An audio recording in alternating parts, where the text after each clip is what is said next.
Newport Bay Club ligger nede ved Disney Lake og er det største træhotel i Europa. Det har næsten 1100 værelser og er et utrolig flot hotel, som er bygget op omkring et sådan gammelt maritimt kursted.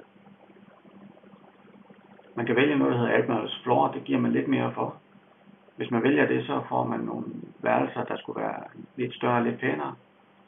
Og så har man adgang for at få room service. Det sætter vi selv pris på, det er dejligt, når man har været i parken hele dagen. Bare bestille noget mad, og så bliver det bragt til døren.